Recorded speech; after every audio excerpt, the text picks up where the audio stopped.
My name is Tonya Curry, and this is this week's Acumen Media Report. It's entitled, South African Shutdown? Nah. An EFF Flash Mob. I'm actually starting with good news. Can you believe it? I feel so out of character. I'm not grumpy. Imagine. Who is this person? I'll tell you who I am. I'm a proud South African. Why? Because our country, government, and you, yes, you the reader, showed anarchy who's boss. The answer is, like I said last week, we are silent revolutionaries. The EFF didn't realize that their shutdown was actually an EFF close down. SANDF was on the streets and SAPS actually did some work. All these were bonuses, and then to crown the whole matter, the EFF shutdown, you civil society stopped the red splash, no longer the red tide, from making any impact whatsoever. Well, they did make an impact on our patriotism. And we had electricity for almost 3 days. What a novelty that was, hey? I think we found our niche for the EFF.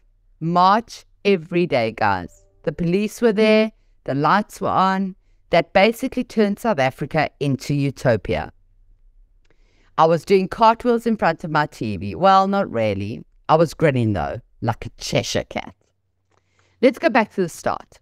If we're honest, we all woke up with a pit in our tummies on the 20th. We hoped that we'd done enough, but we were nervous. Julius does rule with fear, but we had made it clear we will not be played. It began, as one would expect, with burning tires and stun grenades. And then slowly, but deliberately, our timelines filled with civil society collecting the tires that were dropped off at key points for the anticipated EFF show of force. According to media reports, 47,000 tires were collected. So now we're even managing climate change. We're taking out the rubbish too. I did laugh when Maimani said, even drum majorettes don't march so much. That was funny. Our part-time president said that anarchy would not be tolerated. He stated the obvious on behalf of the nation. Disorder and anarchy will not be allowed in South Africa. That we are not playing this wicked game with or without your presence, Ramaphosa. Let's put ourselves in the EFF shoes just for a minute. Uncomfortable, but definitely branded shoes, right? They lost a financial fortune on the so-called shutdown. I'm not sure how it was in civilization by you guys, but here in rural KZN, there were posters on every streetlight. Okay, to be fair, there's not that many streetlights. But they had made their way right up to the northern tip of South Africa, those posters. The cost alone for that was huge. So then we learned, the EFF presser, from Julius's own mouth, that the EFF bussed in 150,000 people. So basically, everyone we saw marching had been paid. Imagine the cost of that.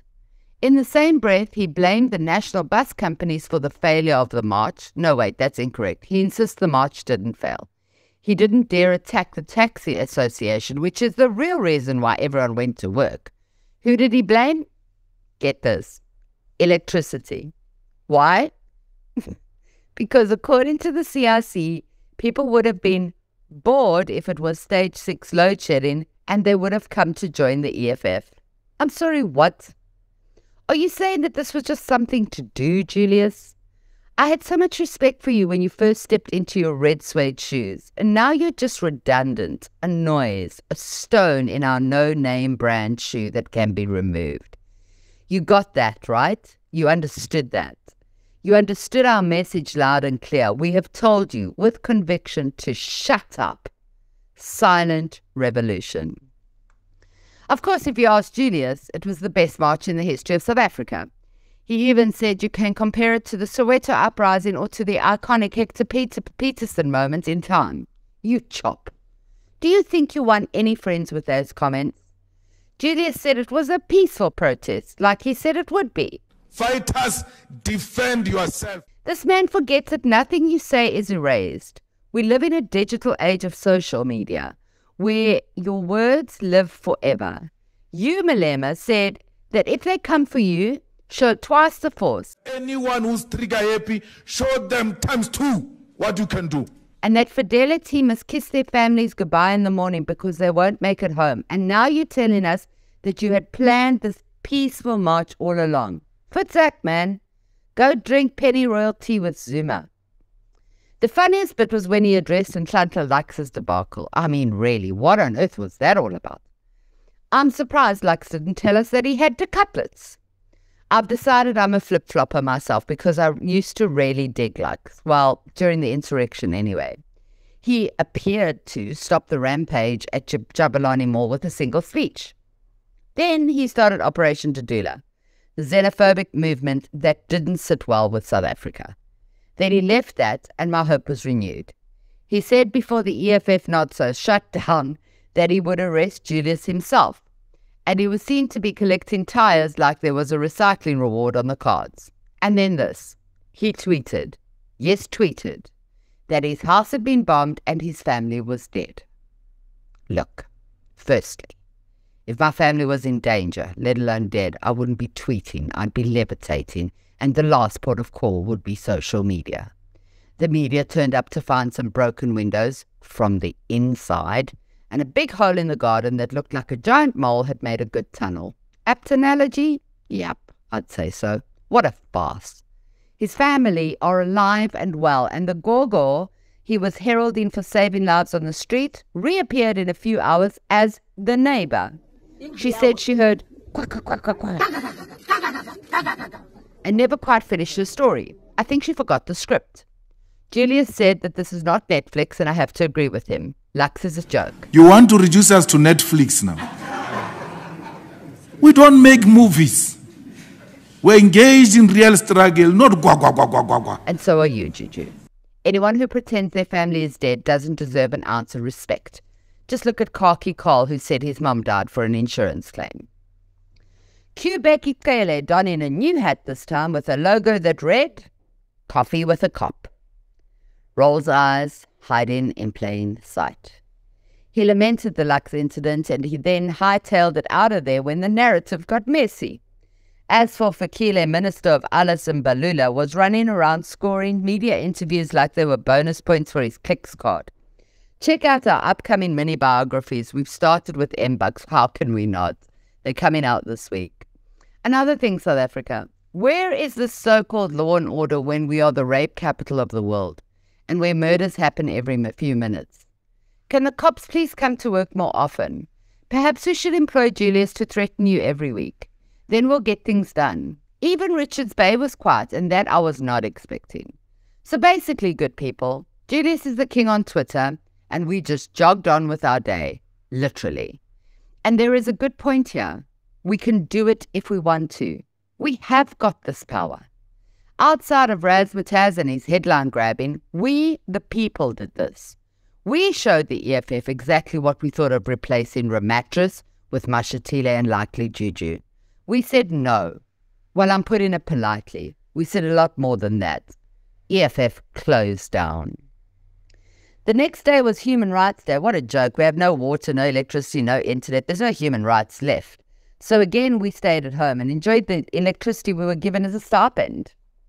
In other news, I'd made popcorn and settled in to watch Advocate Bauer make mincemeat of Busi Makwebane. It was finally the evidence leader's turn and the public neglector was about to get roasted. Natural next steps. Sick note. For an entire week, nogal, coincidentally, that's the time that was set aside to grill her, and the date when her legal teams, Udali's Boodle, would have been hoovered up. And now she has no more cash. Well, not her. We have no more cash because these fees are coming out of the PP's office. Jante was furious. He looked like he was going to explode. Run, Busi. Run, run, run. Run, run, run away. Dali is racking up the randalas in the Morn Downer matter with Ubaba. Jacob looked bored. He'd much rather be opening restaurants or dancing with Lekonko. But instead, he himself had to endure the endless babble that is Dali's talent. How to tell a story with more words than you can ever imagine. The judges, not playing games, called on Dali to stop speechifying his argument and get on with it. I like that word. Speechifying.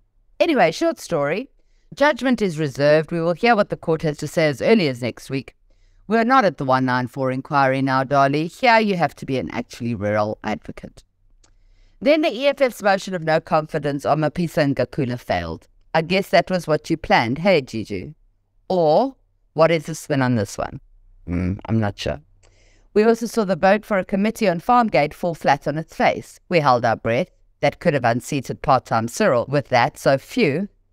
We don't have respect for our president, but we're not stupid. Better the sloth you know. One of the biggest headlines this week, Steenhuisen is 1 foot out of the leader door with Palazzi, the woman who's obsessed with her mayoral chain, stepping up for prime position. I think they may just read these reports after all. Finally, we don't have to vote for jumping Botox John. But Ketang Palazzi, meh, reluctant electorate.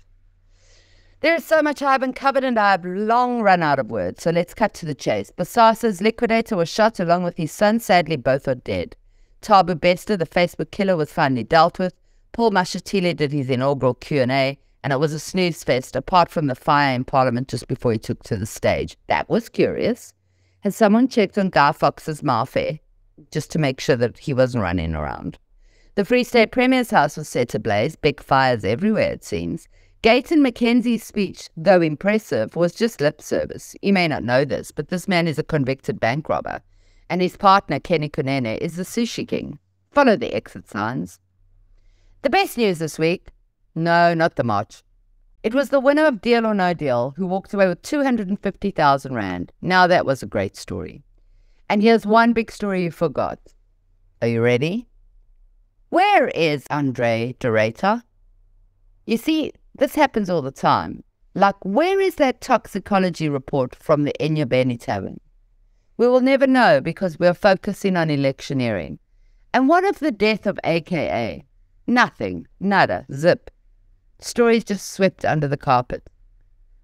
Across the waters, Uganda rules into law that being gay is illegal. Al Jazeera drops a docu on gold mafia and journalism gets even more dangerous. Trumpy didn't get arrested, but the memes are brilliant. Israel denies Palestinians exist as the Brits remove the word apartheid from the dictionary. And allow me to end on a positive note. Today is the official start of South Africa's Ramadan. Happy Ramadan, my friends. Bring on the charity and the good. We need to unite more than ever before. Our country and indeed the world needs good intention. I'm Tanya Curry, and thank you for scratching the surface with Acumen Media. If you want to read more, we have this new treasure trove in the making. Find our tongue-in-cheek biographies on the Acumen Media website. Today, we feature Fakila and Balula. You'll laugh.